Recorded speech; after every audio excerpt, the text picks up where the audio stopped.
Muy bien, clase número 10. Pasamos a nuestra última clase de este bloque, ¿no? Ya debe haber quedado bastante claro, pero definitivamente todavía hay mucho más por cubrir, hay bastante más que cubrir, ¿no?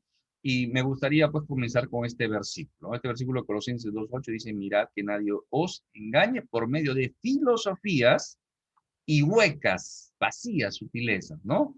Según las tradiciones de los hombres y conforme a los rudimentos de este mundo y no según Cristo, ¿no? La palabra de Dios es tan clara, hermanos, sino que a veces nosotros no observamos, no interpretamos bien y no aplicamos, ¿no? Entonces, pero la palabra de Dios es tan clara y esto es más que un escrito, es una advertencia, ¿no? Que Pablo le hace a la iglesia en Colosas, justamente. Voy a avanzar un poquito con unos hombres más u otras escuelas más como este señor, ¿no? Carl Rogers. Ahora este es Carl Rogers. ¿Cuál era su tratamiento? Su terapia era centrada en el paciente, ¿ya? No era una terapia directiva, ¿no? No era Carl Rogers, su psicología o su psicoterapia, su terapia que él hacía, era no directiva. ¿En qué sentido?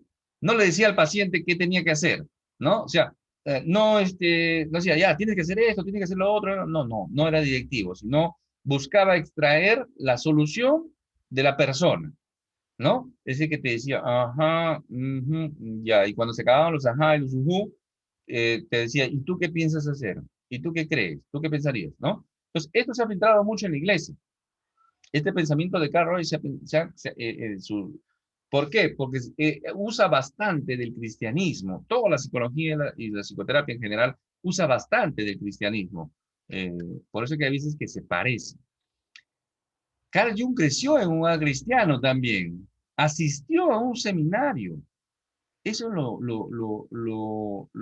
lo curioso y lo terrible a la vez de este hombre, porque conoció la escritura, estudió la escritura, pero justo estuvo en una clase que él no encontró la respuesta que buscaba, le parecía que no era así, entonces él dijo, no, estas respuestas no están bien, y buscó, dice que pasó a una universidad donde aprendió psicología y ahí él encontró ese camino abierto para poder él insertar su propia escuela, su propia corriente, ¿no?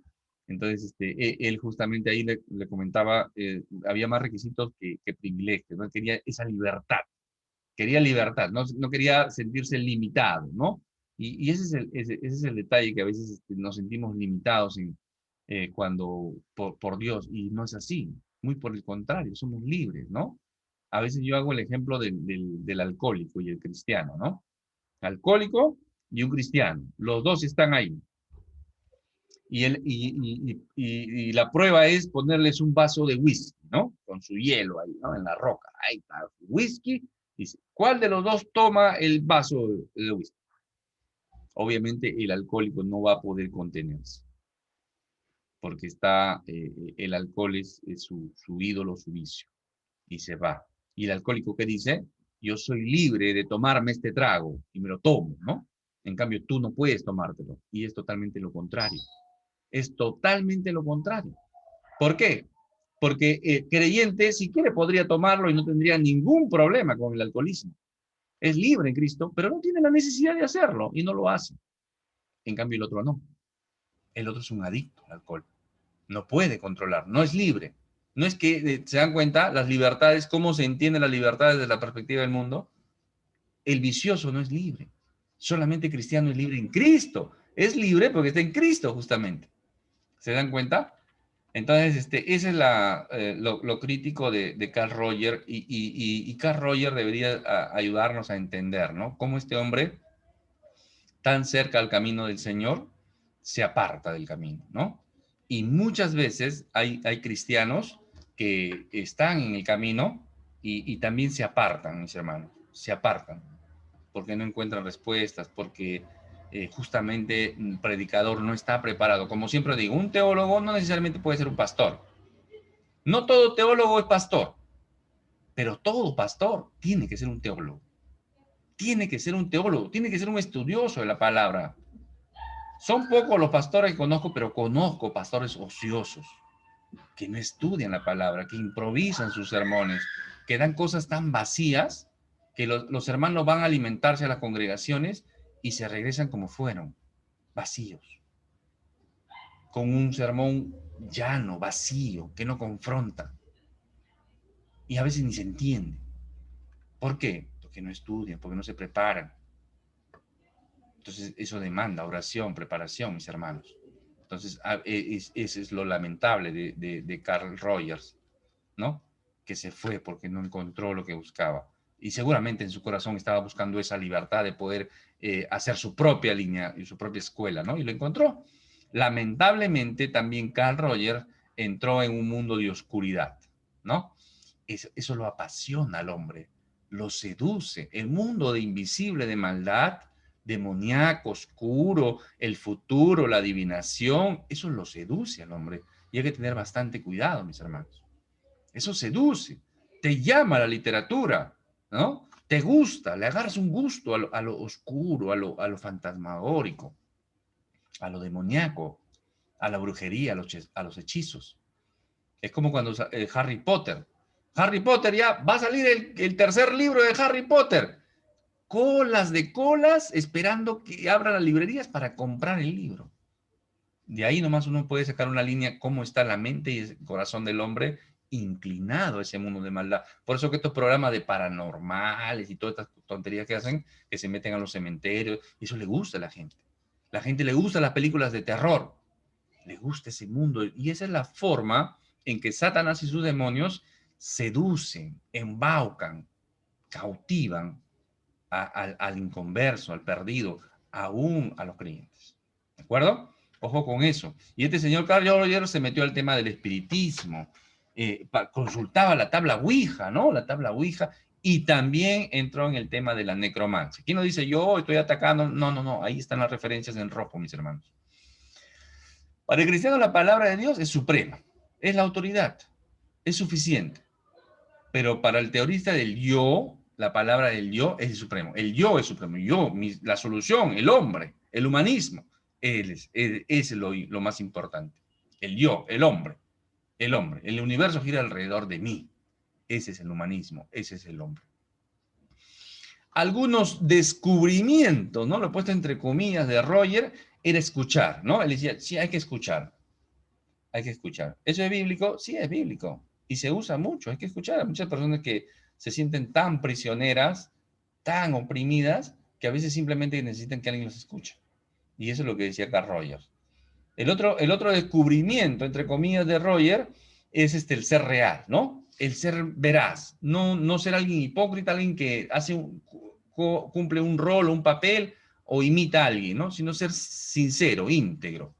Ser íntegro, ser uno mismo. Entonces, ¿eso es bíblico? También es bíblico, por supuesto. La palabra de Dios dice, no mintáis unos a otros, confiésense unos a otros, apóyense unos a otros, ¿no? La palabra de Dios nos dice esas cosas. ¿Qué más decía él? El amor entre personas, también. Esa es la tercera, ¿no? La tercera es el amor entre personas. ¿Eso es bíblico? También es bíblico. Entonces, ¿Roger es bíblico? No, porque el enfoque que él le da es desde una perspectiva bastante humanista, del yo, del hombre, ¿de acuerdo? Y cuando habla del amor, no habla del amor que nosotros conocemos, ¿no? Que podríamos decir que es el amor ágape, el amor de Dios, ¿no? Sino que es el amor propio, la autoestima, la autoaceptación. Ese era el camino de Rogers, ¿no? El llevar el amor propio, la autoestima, la autoaceptación. Tú mismo, tú tienes que perdonar, tú tienes que quererte, ¿no? El famoso, tú tienes que quererte. ¿Hay otras más? ¿Hay otras líneas más? Sí, hay otras líneas más. Por ahí hay un señor, Erich Fromm, ¿no? Con la psicología del amor incondicional, también ateo, mis hermanos. No solo negaba la existencia de Dios, sino que argumentaba en contra del cristianismo. Fue un ataque frontal hacia el cristianismo, ¿no? Negaba la soberanía de Dios. Afirmaba que uno debe amarse. Ahí está este señor Freud que decía, uno tiene que amarse, uno tiene que aceptarse, uno tiene que estimarse, ¿no? Promoviendo esa corriente humanista del hombre, ¿no? El hombre de por sí ya se ama, mis hermanos, si no el Señor no hubiera dicho, ¿no? En Mateo 22:39 dice, y el segundo mandamiento es, amarás a tu prójimo como a ti mismo. Amarás a tu prójimo como a ti mismo. Ya lo dice. Si uno no se amara, no lo hubiera dicho. Y esto lo dice el Señor Jesús en el Nuevo Testamento, está en Mateo, tomándolo de Levítico. O sea, está en el Antiguo Testamento también. O sea, Dios ya lo había dicho también. Dios, y lo confirma el Señor Jesús, que es Dios también. O sea, en el Antiguo y en el Nuevo Testamento. El hombre se ama, hermano. De por sí el hombre ya es egoísta. ¿Y qué dice el hombre? Así como te amas tú, ama a tu prójimo. Eso es lo que está diciendo. Este señor, Fromm, va a decir que Dios, ¿no? Mira cómo lo sienta Dios en el banquillo de los acusados. Dice que Dios hizo que Caín matara a Abel, ¿no? Porque el hombre dice que no tiene miedo al castigo, sino al desprecio, al abandono. Por eso que tampoco permitió que lo mataran a Caín. Le puso una marca para que nadie lo matara y viviera en el exilio. Ese fue su castigo. Pero el punto es de que él acusa a Dios de que fue la culpa de Dios que Caín matara a Abel. La culpa no fue de Dios, mis hermanos, la culpa fue del diablo, de Satanás. Dios permita que avancemos en nuestro estudio. Entonces, ahí vamos a ver este caso. Ahí vamos a ver este caso. El mismo Satanás, en su corazón pervertido, perverso de Caín, mató a su hermano. Y ahí hay un escrito por ahí que he puesto también. Otra corriente, Abraham Maslow, ¿no? Abraham Maslow, con su pirámide de ¿no? La psicología de la necesidad. ¿Qué decía este psicólogo humanista? ¿No? Pasando por el conductismo, también usó el conductismo, consideraba el judaísmo y el cristianismo como un fracaso, ¿no? Consideraba como un fracaso. Decía que el niño y el muchacho encontraban el bien en el camino, ¿no? En el camino. La escritura dice que la necedad está pegado en su corazón. Él decía que el muchacho en su caminar va a encontrar el camino del bien. La escritura dice que la necesidad está pegada al corazón del joven. Ascendía a un nivel divino, ¿no? Esta pirámide en realidad, ¿no? Que cubre las primeras necesidades fisiológicas, se usa mucho en temas de cubrir necesidades, la seguridad social, la estima, la autorrealización, ¿no? Cuando uno llegaba a la autorrealización, es como que llegaba a un punto de divinidad. Eso también pensaba Abraham Maslow. No creía en la naturaleza pecaminosa de la Biblia, ¿no? Como no creía en la Biblia y la Biblia no tenía nada que ver acá en su asunto, él buscó otra respuesta, se la encontró en la psicopatología, ¿no? En los problemas de la psicología, en las enfermedades de la psicología, en las debilidades y los miedos del hombre. Ahí él dijo, no, el hombre no es pecador, no es malo, no es perverso, no es problema, no. El problema está en sus debilidades, en sus miedos. Hay que trabajar eso, hay que cubrir sus necesidades. Cubriendo sus necesidades, solucionamos el problema. Bueno, según Maslow, la maldad era resultado de la ignorancia y de la debilidad. ¿Qué dice la Escritura? La Escritura dice que la maldad está en el corazón del hombre. Pero Maslow dice que no. Que es la ignorancia y la debilidad. Por eso que a veces se promueve, ¿no? Dice, no, la educación va a solucionar el problema, ¿no? La educación o la economía va a traer la solución. O cubrir sus necesidades va a traer la solución. Cubres todas las necesidades, hermano, y el hombre sigue con un corazón perverso. Otro señor, Albert Ellis.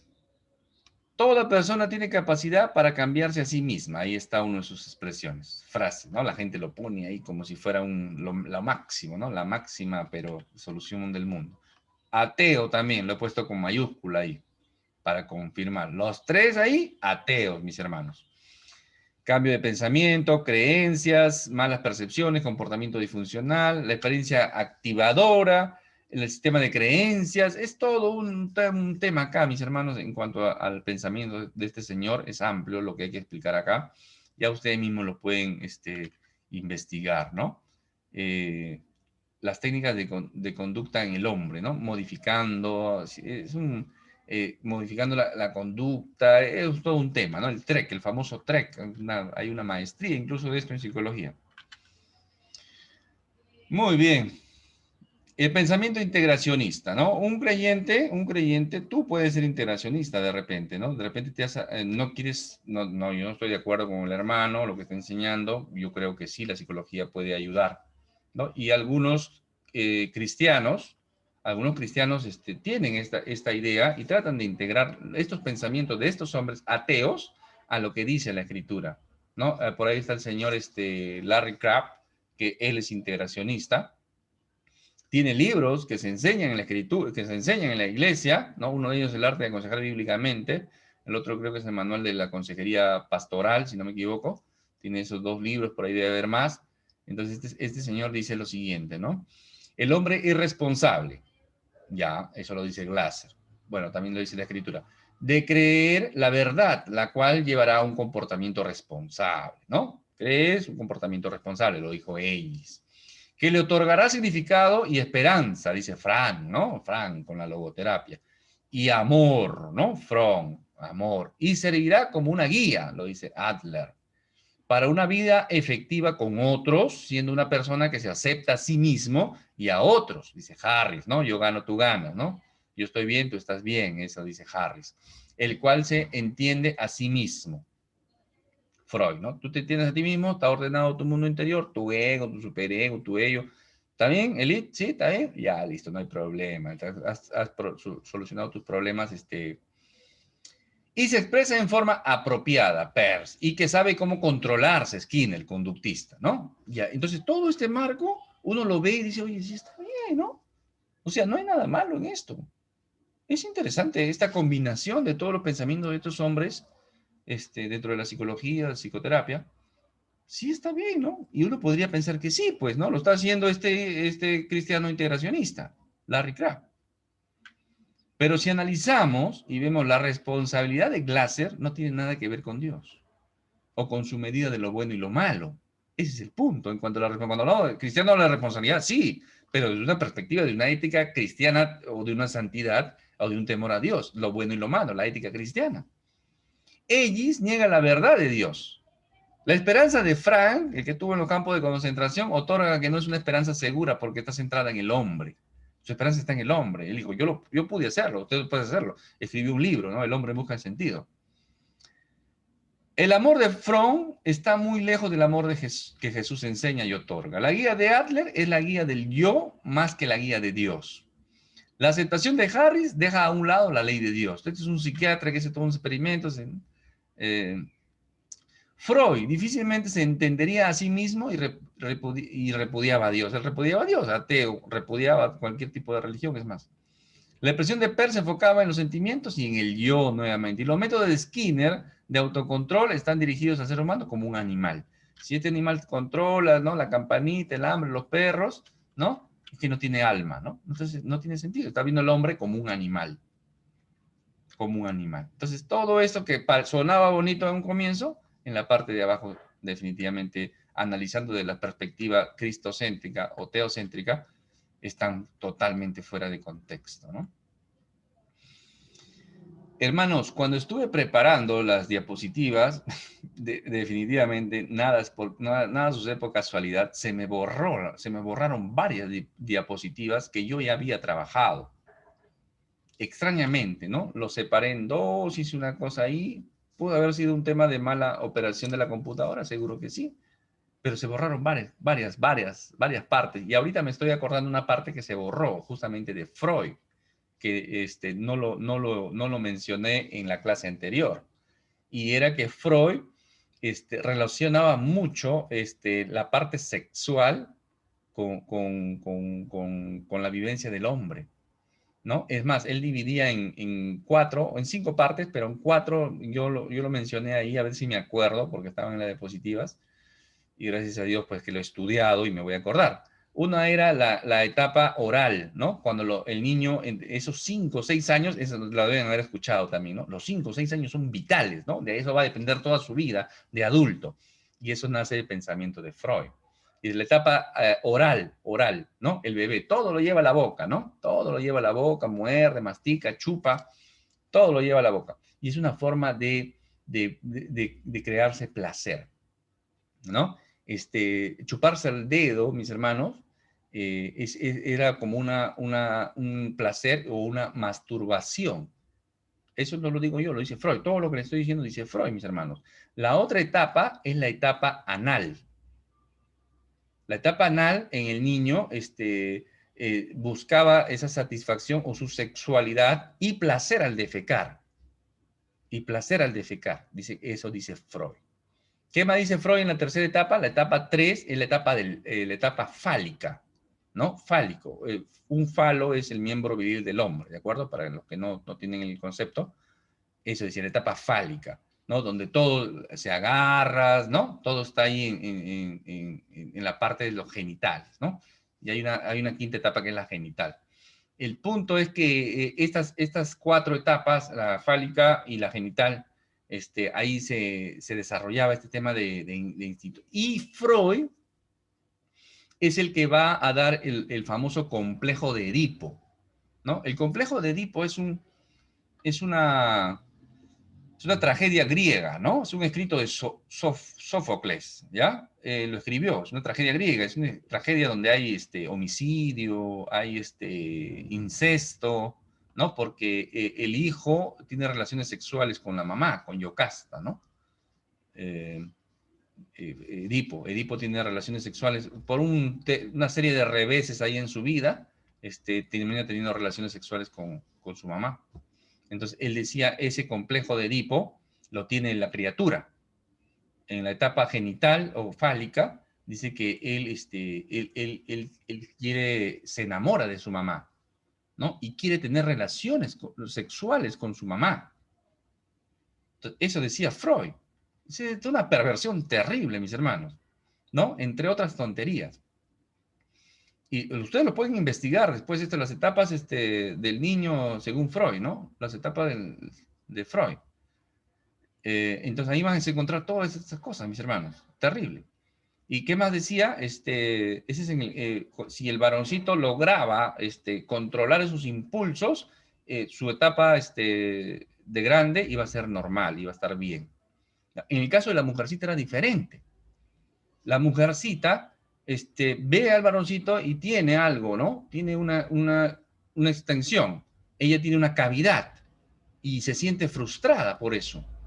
Por eso que ella va a ver en su papá y dice que por eso las niñitas se enamoran de su papá. Y se enamoran de su papá hasta el extremo de querer tener relaciones sexuales con su papá. Lo dice Freud, mis hermanos. Esto no es un ataque a la psicología, mis hermanos, en la psicoterapia. Si hay un psicólogo que está viendo esto, saben que estoy diciendo la verdad. Y ustedes mismos lo pueden investigar. Es aberrante. Entonces, hace que la mujercita, el hombrecito tiene miedo de que su papá lo mate. La mujercita va a tener miedo de que su mamá lo mate, por eso que hay un desprecio, por eso que la mujercita con la mamá a veces no se llevan, una serie de cosas. Eso son tonterías, hermano, son tonterías y eso no se lleva porque está en el corazón del hombre y de la mujer, ¿de acuerdo? Entonces, y hay una serie de tonterías más, hermano. Es más, Jung, que es el seguidor, va a ampliar este complejo y lo va a relacionar con el complejo de Electra, ¿no? Que es contrario a lo que es el complejo de Edipo en el varón, el complejo de Electra en la mujer. ¿De dónde salió esto? De estos hombres, de Freud y de Jung.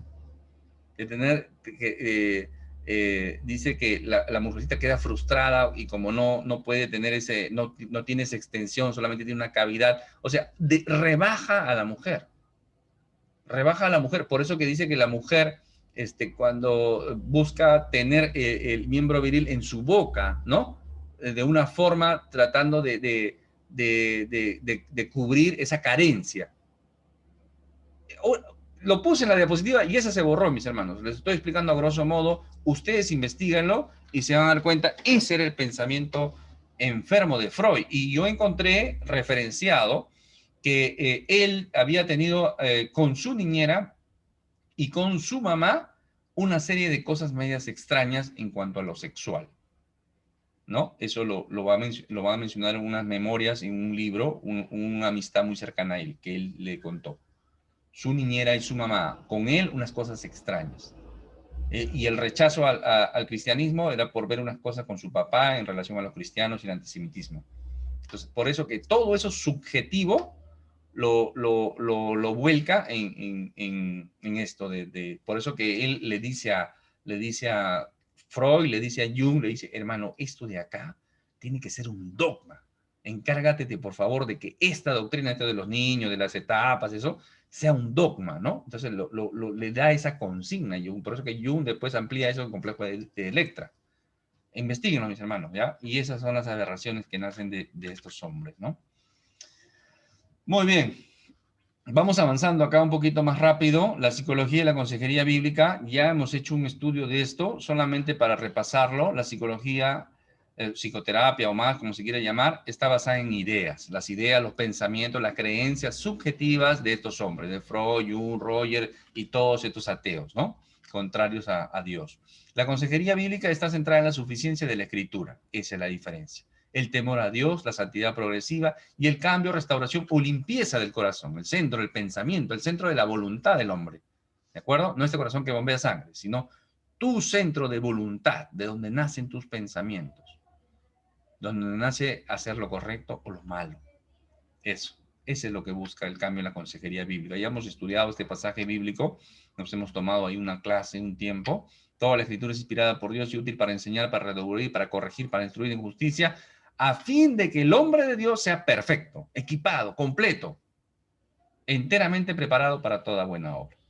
Los psicólogos ateos están espiritualmente muertos, no tienen un conocimiento de la naturaleza caída y depravada del hombre. Por eso que uno va a una consejería psicológica y lo único que va a hacer es la observación del hombre y de lo que ha estudiado de estos hombres ateos. ¿Por qué? Porque no entiende las cosas espirituales. Este no es un insulto, lo dice la Escritura. El hombre natural no percibe las cosas que son de Dios, son locura para él. ¿Por qué? Porque se han de discernir espiritualmente. Eso dice la Escritura.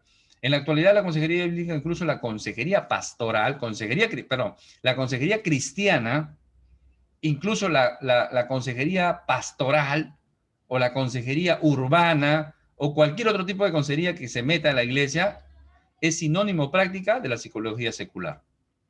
Tú vas a un pastor, voy a hacer consejería cristiana. O voy a un psicólogo cristiano.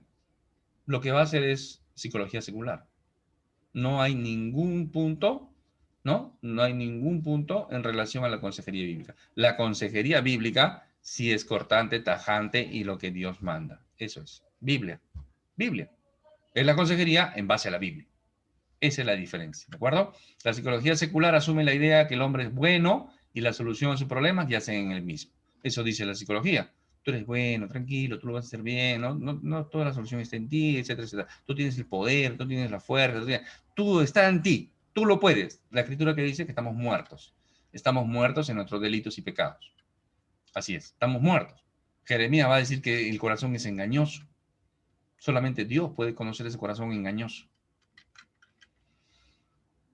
¿Qué más? El consejero bíblico busca la ayuda de Dios y el consejo bíblico. Justamente ya vamos a entrar en las siguientes clases, Dios lo permita, vamos a entrar ya al consejero y su relación con la escritura, el consejero su relación con el Espíritu Santo, vamos a estudiar el consejero, ¿de acuerdo? Porque ahí dice que, pero la sabiduría que es de lo alto es primeramente pura, después pacífica, amable, benigna, llena de misericordia y de buenos frutos, sin incertidumbre ni hipocresía. Eso dice la escritura. Así es la sabiduría que nosotros buscamos para poder ayudar a otra persona. La psicoterapia se basa en las necesidades de autoestima, de amor, de aceptación, de valoración. Si estas necesidades son satisfechas, se cree que la gente será feliz, amable y moral. Si no son satisfechas, la gente será miserable, odiosa e inmoral. ¿Es verdad eso? No, la gente mala tenga o no tenga. La gente depravada, la gente está inclinada al mal, tenga o no tenga, cubierta o no cubierta sus necesidades. Así es. Esta es una gran mentira. La consejería bíblica enseña que la verdadera satisfacción y felicidad solo puede ser encontradas en una relación con Dios y en la búsqueda de la piedad. Esa es la verdadera satisfacción de las necesidades. Por eso que hay cristianos todavía que dicen, sí, pero a mí me gusta el dinero. Hay que trabajar para tener las cosas. Me gusta tener mi casa de playa, mis carros de lujo. O sea, están todavía enraizados en el materialismo, que eso es otra forma de religión. Son las bendiciones del Señor, la bendición de Jehová es la que enriquece y no añade tristeza con ello, dice la Escritura. No hay psicoterapia que no pueda hallar que una persona egoísta sea desinteresada. Todos son interesados. Por eso que la palabra de Dios dice que se gloríes en el Señor. Ahí recién uno entiende, ¿no? Cuando uno entiende que es un esclavo, un siervo de Cristo, que antes era esclavo del pecado, era un hijo del diablo, un destinado a vivir en maldad y condenado a una eternidad sin Dios, y ahora entiende que ahora es un siervo de la justicia, que es un esclavo de Cristo. ¿Y en quién se gloria ahora? En su Señor. En su Señor se debe gloriar. Así es. Sí, nada más, hermano, no hay un logro, ¿no? El Señor te bendecirá, seguramente que sí, y sí hay. Sí hay premios, sí hay, pero ese no es nuestro interés. Mi interés es estar junto a mi Señor. ¿Por qué? ¿Por qué dice eso, hermano? ¿Cómo puedes hacerlo? Porque mi corazón ha cambiado. Mi corazón era perverso, era egoísta, era envidioso, era malvado, borracho, vicioso y todo lo demás. El Señor me lo cambió. El Señor me lo cambió. Y ahora puedo adorarlo con un corazón limpio y entenderle su palabra y buscar y vivir en su bendición. ¿Y qué tengo que hacer? Yo me doy cuenta que no tengo nada que darle a Dios. Y Él me lo ha dado todo. ¿Qué tengo que hacer yo? Solamente rendirle mi vida en adoración. Y si en algo tengo que gloriarme, me glorío en mi Señor. Porque todo lo recibo de Él. ¿Se dan cuenta? Ese es el corazón que debemos buscar tener, hermanos. Y seguro que lo tienes. Pero de repente está un poco sucio. Y este estudio te va a ayudar a limpiarlo. Las psicologías, ¿no? Haciendo referencia a todas las escuelas que existen y se contradicen entre ellos, inician y mueren con el hombre, ¿no? Y con sus ideas, las ideas de hombre. La consejería bíblica guía al hombre hacia Cristo y la palabra de Dios. No busca la gratificación, autoestima, sino la santificación. Ya lo expliqué. Muy bien, vamos concluyendo. A la fe dada a los santos, dice, ¿no? La fe, los santos pasaron la fe a los ateos, ¿no? Esa fe que Dios nos ha dado a nosotros, los santos, ¿no? A veces nosotros, la iglesia que hemos hecho, se la hemos pasado a los ateos, ¿no? Está en Judas, ¿no? Amados, por la gran solicitud que tenía de escribirlos acerca de nuestra común salvación, me ha sido necesario escribirlos exhortándolos, animándolos, ¿no? Llamándolas a reflexión, que contendáis ardientemente por la fe que ha sido una vez dada a los santos, a ustedes. Eso es lo que está diciendo el penúltimo libro de la Biblia. El ministerio incluye la evangelización de los perdidos, la salvación de las almas y la santificación, lo cual implica el crecimiento espiritual a través de las dificultades del diario vivir. Esa es la pastora, esa es la consejería cristiana. Perdón, la consejería bíblica. Esa es. No es la solución a todos los problemas, o que no tengas problemas, o que ya no vas a tener problemas. No, es a cada situación, cada familia, cada persona tiene un problema diferente. Y es en base a ese problema que lo debemos evangelizar, si está perdido. Debemos buscar la salvación de su alma, no que esté contento, que esté feliz. Porque puede estar contento y feliz y está perdido y se va a morir y se va al infierno. ¿Y qué debemos llevarlo? A que camine en santidad. Solo así viene el crecimiento espiritual. Y volvemos al punto inicial. A través de las dificultades, a través de las pruebas, de pasar las pruebas con 20 de nota, de pasar la tentación demoníaca satánica en victoria en Cristo. Ese es el camino del creyente. La psicoterapia ofrece tanto un sustituto para la salvación como un sustituto para la santificación, ¿no? O sea, en base al humanismo busca sus equivalentes. Por eso que es contrario a la consejería bíblica. Por eso que la psicología, la psicoterapia es contraria al cristianismo. Porque busca cosas del mundo o del hombre para reemplazar las cosas de Dios. Ese es el peligro de la psicoterapia, de la psicología. Ese es el peligro, mis hermanos. Ese es el peligro. Y el humanismo se filtra, ¿no? Por eso que a veces en los grupos de WhatsApp, hermanito, que mandan pensamientos, ¿no? Vive la vida, disfruta, ponte tu mejor ropa, disfruta de la vida, sé feliz, abraza a tu familia. Oye, qué bonito mensaje. Qué bonito mensaje. Pero no es bonito, mis hermanos. ¿Saben por qué? Porque ahí no está Cristo. Porque una persona que está mal, pues dice, oye, está bien, me siento bien, tiene razón, voy a arreglarlo, está contento, se muere a la media hora y se va al infierno. Humanismo, le vendiste humo, como se dice. Le vendieron humo. No, ¿qué tiene que llamarlo? A reflexión. Piensa, la vida es corta. Un día te vas a morir.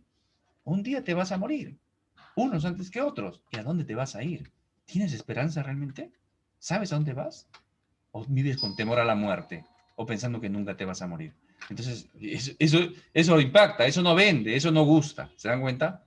Pero es lo más amoroso que uno le puede decir a un perdido.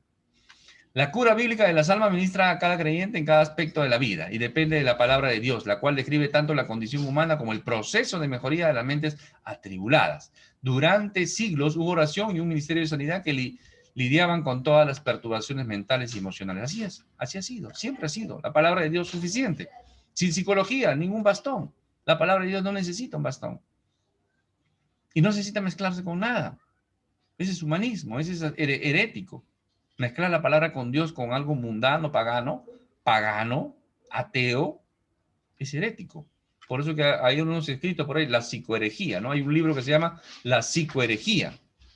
La psicoherejía, así se llama el libro, ¿no? Y tienen toda la razón. Un aspecto en el proceso de la cura de almas tiene que ver con el pecado, como algo que está en la raíz de los problemas mentales, emocionales, así es. Y de comportamiento que incluye el perdón dentro de la sanidad, logrando a través del arrepentimiento y la confesión. Así es. El perdón es importante. No sabemos perdonar, pero eres cristiano. Decimos, somos cristianos. ¿Pero sabes perdonar? No, no lo puedo perdonar. Ese desgraciado, no lo puedo perdonar. Claro, no conoces el perdón entonces. No conoces el perdón que Cristo te dio en aquella cruz. Sí, pero este es imperdonable, hermano. Entonces el Señor te perdonó todo. Mira, todo lo que te perdonó el Señor, tú no puedes perdonar. Sí, pero usted no sabe lo que me han hecho. No conoces el perdón de Cristo. Vamos a tener una clase sobre eso. Dios permite. Estemos orando por otro estudio, hermano. La cura de almas también implica un cambio interno a través del arrepentimiento del pecado, el cambio de mentalidad, el corazón, la manera de pensar y comportamiento. Claro, ¿buscamos eso? Sí, nosotros también lo buscamos, por supuesto que sí. La psicología lo busca, sí, pero a perspectiva humanística, con Cristo fuera de la ecuación. Nosotros todo lo contrario, ¿no? Nuestro amparo, nuestra confianza y nuestra esperanza está en Dios. Esa es la diferencia. Y buscamos eso, que cambie su mentalidad, que cambie el corazón, la manera de pensar y por ende el comportamiento. Muy bien. Acá hay un pensamiento, terminamos con esto, existe un serio problema cuando la gente confunde el pecado con la enfermedad, también, ¿no? Eso, pensar, no, es enfermo, ¿no? No, es pecado. Dicha, no, está enfermo porque de niño lo trataron mal, entonces por eso tiene mal carácter. No, es renegón, es impulsivo. No, su mamá, crecieron así, por eso es chismosa. No, es chismosa porque quiere ser chismosa. Dicha confusión de palabras conduce a una forma errónea de pensar y precisamente esta confusión y error era parte de lo que prácticamente puso fin al ministerio de la cura de las almas en la iglesia. Ese pensamiento fue inundando, ¿no? Cambió el pensar que la mente se enferma, el pensar que la mente se enferma y confundiéndolo con el cerebro, que es una cosa diferente. La mente no se enferma, el cerebro se puede enfermar, pero la mente no. ¿Las emociones están mal? No. ¿Las emociones están bien? ¿Hay enfermedades emocionales? No. ¿Las emociones funcionan o no funcionan? Sino que las emociones pueden estar, por ejemplo, la ansiedad, la depresión, ¿son emociones que funcionan en el hombre? Sí. ¿Pero no nos gusta? No. ¿Pero a consecuencia de qué? A veces la gente dice, ¿no? Ya les dije antes, ¿no? A veces no puedo dormir, hermano, tengo que tomar ansiolíticos para dormirme. No puedes dormir porque estás viviendo en pecado, seguramente. Ve pornografía, ve hace cosas que no debe hacer. Entonces, ¿cómo está esa alma? Si es cristiano, el Espíritu Santo lo está redarguyendo. ¿Cómo está ese corazón? No está limpio ante el Señor. Está bloqueado en su relación con Dios. Y eso le produce ansiedad. ¿Se dan cuenta? ¿Dónde nació el problema? En el pecado. Dios no procura arreglar el viejo hombre. En lugar de eso, considera al viejo hombre como muerto y enterrado y le da al hombre una nueva naturaleza que es espiritual y que está centrada en Cristo. Esto es clarísimo, hermanos. Vuélvanlo a leer después si gustan o escucharlo. Sabiendo esto que nuestro viejo hombre fue crucificado juntamente con él para que el cuerpo de pecado sea destruido a fin de que no sirvamos más al pecado. No sirvamos más al pecado. Así también vosotros considerados muertos al pecado, pero vivos para Dios en Cristo Jesús, Señor nuestro. ¿Quién lo dice? ¿Yo? No. Romanos 6 y 11. La psicoterapia intenta mejorar o sanar, ¿no? Me intenta mejorar y sanar bajo sus criterios errados. Dios ya lo ha condenado. Dice, con Cristo estoy juntamente crucificado. Ya no vivo yo, mas Cristo vive en mí. Y lo que vivo ahora en la carne, lo vivo en la fe del Hijo de Dios, el cual me amó y se entregó a sí mismo por mí. Gálatas 2:20. Esos son los versículos que debemos comenzar a atesorar, mis hermanos. Un hermanito, una hermanita me debe estar viendo por ahí. A veces me han preguntado también, hermanos, cristianos, hermano, quiero estudiar psicología. Y yo me he opuesto con criterios bíblicos, ¿no? Por esto, por esto, por esto. No podría hacerle esta clase, ¿no? Pero si hay alguien en esta clase y quiere estudiar psicología, ya sabe lo que va a estudiar. algo contrario a la escritura. Hombres ateos con pensamientos subjetivos en base a su experiencia que hicieron su corriente de terapia. Pero soy cristiano, hermano, ya estudié, ¿qué hago? Bueno, ahora hay que corregir todo eso. Te puede servir para, ya lo hemos mencionado, para educación, te puede servir para mercadotecnia, te puede servir para deporte, te puede servir patrones de conducta, que seguramente has estudiado bastante, pero para consejería bíblica no. Para consejería bíblica tienes que estudiar antropología bíblica. Comienza a estudiar antropología. Acá en el seminario vamos a tener, Dios permite que estudiemos antropología bíblica. Jamardología también en el primer ciclo vamos a tener. Después de este estudio vamos a seguir haciendo antropología bíblica y jamardología, que es el estudio del pecado. ¿Qué más debo leer? Si leíste un libro de Freud, lee 2 de teología. Si leíste un libro de Jung, lee 2 de cosmovisión cristiana. Si leíste un libro de Harris, lee 2 de ética cristiana. Si leíste un libro de Rogers, lee 2 libros de apologética. Y así, y te vas a dar dando cuenta que vas a ir enriqueciéndote y volviendo realmente a lo que es bíblico y entendiendo la condición del hombre y cómo lo puedes ayudar a través de la consejería bíblica. Esa es la recomendación, por supuesto que sí. Es más, Freud o Jung van a decir que tampoco está esa diapositiva, va a decir lo que hacemos nosotros es para poder subsistir y nos paguen, pues, ¿no? Pero en realidad nosotros no podemos ayudarlos en nada. ¿Cuál es la expresión que dicen a esta chusma? Dice, ¿no? No podemos ayudarlo en nada a esta chusma. Dice. También estaba referenciado todo esa expresión, que lo dice Freud o Jung, creo que lo dice. Y eso es lo que es el psicólogo, te cobra, ¿sí o no? Muy bien, ahí terminamos nuestra clase y pasamos a responder nuestras preguntitas de esta clase. Y ahí ya, Dios mediante, seguimos avanzando las próximas dos lecciones, las próximas 2 clases. Y bueno, que Dios le bendiga. Fue con ustedes Jorge Ocampo, siervo del Señor Jesucristo.